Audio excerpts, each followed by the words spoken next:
Anindana. Moshkete bajiki rendego. Aqui é onde aí I Gigondi Dordam Fish Clan. Today I'm gonna talk to you about the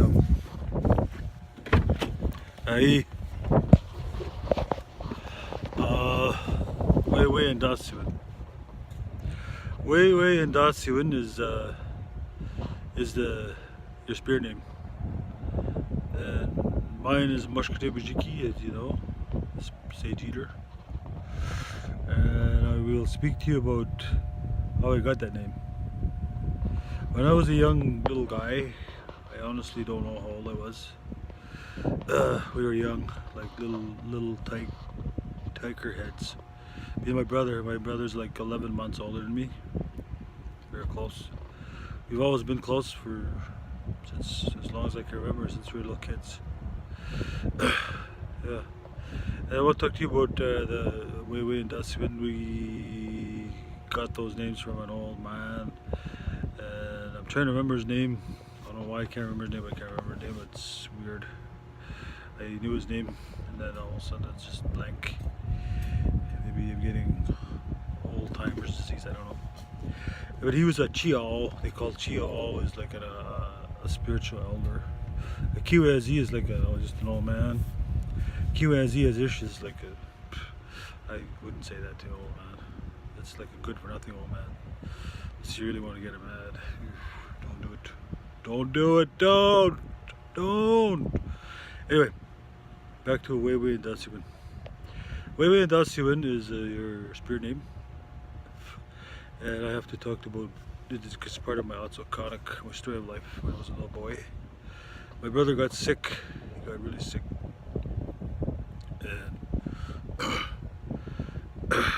And back in when we were little young guys, it must have been the early 70s, maybe 1970. Could have been 69. I don't know. I know I was able to run in the fields. As part of the story is running in the field. What happened when we got our names. And me and my brother was sick. Yeah, my brother's sick. His name is Manitou Bananas, the great Thunderbird. And I know, he gets Manitou Bananas and I get the Sage Eater. What? Just kidding. I'm proud to carry my name. How you doing? Try and think of whatever. I love that name. Carried with honor. And we got those names from an old man, and the old man during that time they lived rough lives, and there's circumstances that happened to him. He was Gishkwe, and he hurt himself somehow in some way, and he actually passed on for a short period of time. It happens, he was very the old people long ago, they were very strong, spiritually strong. The Chiao, the medicine people. And anyway, he had passed on for a short period of time. I don't even know how long, but apparently he woke up. He actually woke up in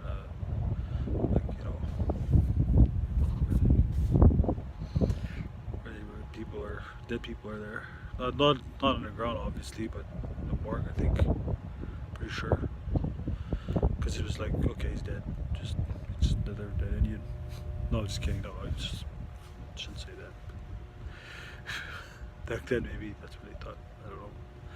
But he was shipped off right away. Apparently, they thought he was dead, and he came back to life. But during that time, I don't know how long it was. Maybe he could have been in a hospital too. I don't know. I shouldn't be ignorant and say stupid stuff. I apologize for that.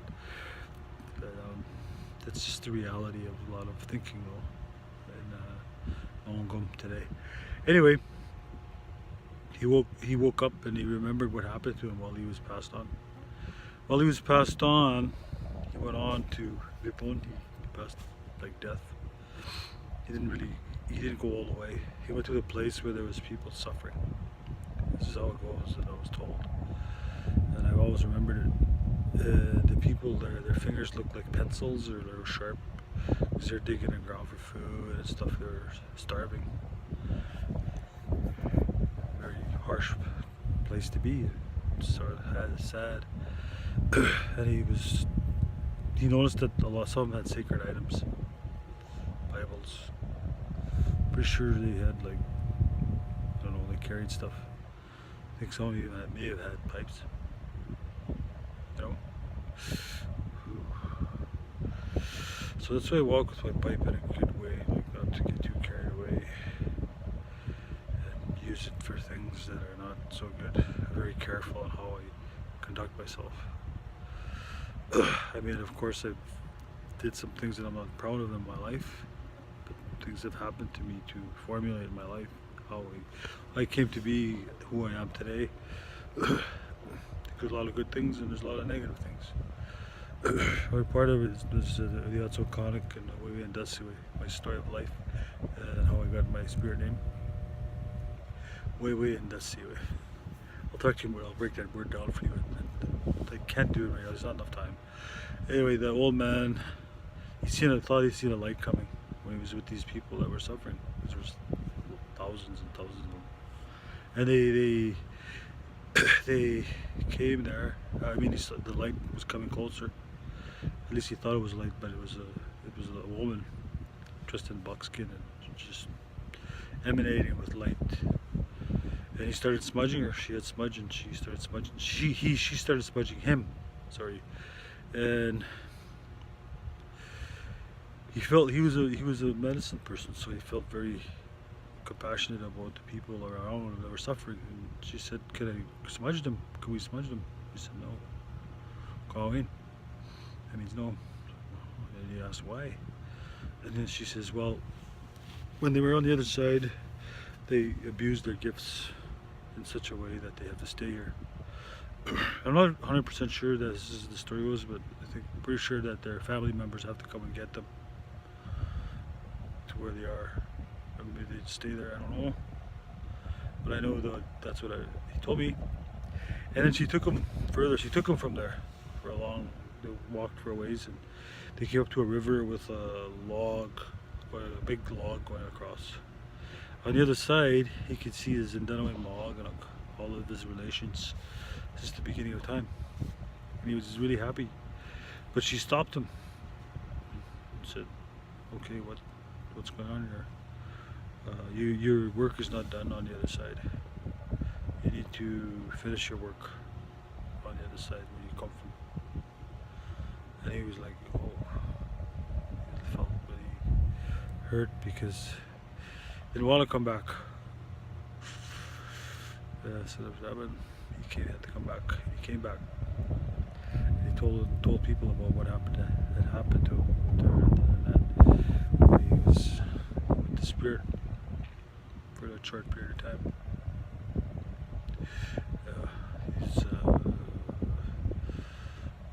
When he came back, he came here. There's a lot more stuff that there's so much stuff I want to talk to you about, and that was the Wayway document about how we got our names and things that happen. And I'm sure there's other ways. I've worked in a hospital, and there's people that code it out. I don't know if you know what that means.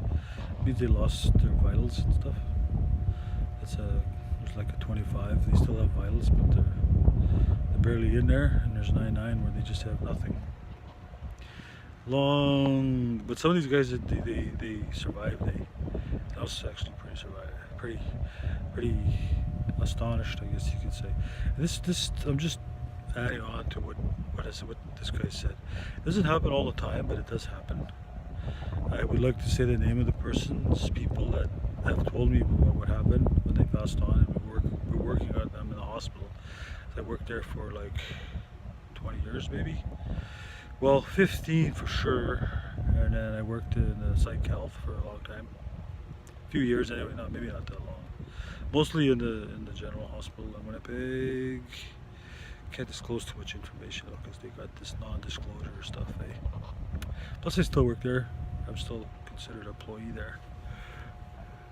It's not sure if I'll go back there though. It's tough being in that environment. And yeah, that's the Wayway and Indosimog I wanted to talk to you about. and take it with whatever you need to take it with. But that's a true story. And you might run into other people that has happened to, where they've experienced things. What the guy told me, one guy told me, we were working on him. We were doing compressions and everything, a bunch of us. There's doctors. He said he's seen us. He actually left his body, he's watching us. And I seen the way he looked, like his eyes looked like they were going to come out of his eye sockets, because he was just having so much trouble. That's just one time. There's quite a few times where that has happened in the hospital. And I don't disclose a lot of that because it's very personal to me, I guess. But it has a lot to do with what I need to talk about in my story of life. I'm not giving any names, so I don't think I'm hurting anybody, but it's something that I need to talk about. There was other instances where some guys just almost passed on and they talk about it, or they did pass on. And there's lots of stories I have for just a hospital. But that's part of it, Wayway and indosimog for your namesake and the old man that gave us our name.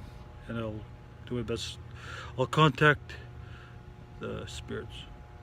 Just kidding. I'll phone somebody. Maybe I'll do that. The name will come to me eventually. I just can't remember his name. Maybe my brother remembers his name. I don't know. But it was a long time ago, and we went to go see him. You need tobacco, by the way. Yeah. If you want your name, get tobacco. Take some gifts. Be good to the Chiao. There's all the elders that are helping you get your name. Don't be stingy. Don't say, oh yeah, here's the tobacco. Here, take this blanket. Come on, man. Don't be cheap. Help these when you go to see an elder, you know, make it worth their while, because they do a lot of it takes a lot out of them. I don't know if you know that, but it just takes a lot out of you. Even like going to the lodge, helping people. You can't go to a lodge and say like, well, you can't come in because you'll be drinking. I don't believe in that. Anybody that does, that's fine, whatever. But I don't. Those are the ones that need it the most. Ones that are, how do you say, geishkwe. They have things that they take, and they need that the most. They're the people that need it the most. The suffering. To save them, heal them. And I'm starting to notice, I have to say, that I hear people saying about shining in the sky happily, bird or whatever, I don't know, cloud, weird thing, I don't know. Maybe that's just the way things are, but I've never heard of that before up until just not long ago. These really long paragraph names. Shining bird happily. I don't know, I've never seen a bird shining, smiling happily in the sky. I don't know. Take it as you do. Take it as it is. And I'm not judging anybody. I'm kind of weary about names like that. It's like, whoa, what was that? Spirit's coming to tell me to be careful. No, I'm scared. Maybe, I don't know. I'm not scared of spirits, because spirits are there to help you and guide you in every way, in any way they can. Bye. Anyway, that's the story about my Wayway and indosimog. Like I said, when you go see an elder, Chiao, be good to them. You give them tobacco, obviously. You know when you give them tobacco, it means more when you take that tobacco and put it in your hand and actually give it to them.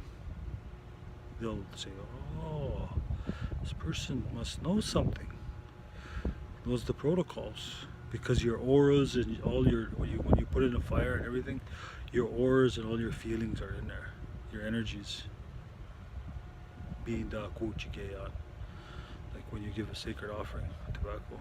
Being da kuchigeyan, that's how they say that. Lots of stuff, my friends. It's a beautiful life, a beautiful world. Kakinawa, everywhere and anywhere you are. I'm not just talking about Turtle Island, because there's so many good people coming here. I'm not saying that people coming here is wrong. It's evolution. Caring and sharing, right? Caring and sharing everything and anything that we have. But way there, right? We don't want to share everything. Come on. Anyway, guys, ladies and gentlemen, men and children, take care of yourselves. Have a good evening. Love each other. Be careful what you pray for, because sometimes you pray for something and it may not be what you want. Seriously. Have a good evening. You're welcome.